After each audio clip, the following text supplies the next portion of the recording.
14 साल बाद पाकिस्तान और बांग्लादेश के दरमियान बराह रास्त फिजाई राब्ता बहाल हो गया। बांग्लादेश की कौमी एयरलाइन की परवाज कराची एयरपोर्ट पर लैंड कर गई।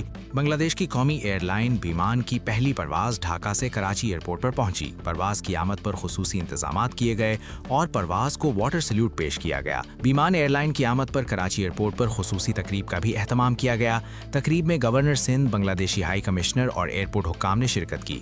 इस मौके पर जज्बाती मनाजिर भी देखने में आए। पाकिस्तान में मौजूद बंगाली कम्युनिटी ने खुशी का इजहार किया कि वो कम खर्च में अपने प्यारों से मिलने बांग्लादेश जा सकेंगे। ख्याल रहे कि ढाका और कराची के दरमियान परवाज का दौरानिया 3 घंटे है। बराह रास्त परवालें बंद होने के बायस बांग्लादेश जाने वाले मुसाफिरों को बरास्ता दुबई महंगा और तवील सफर करना पड़ता था।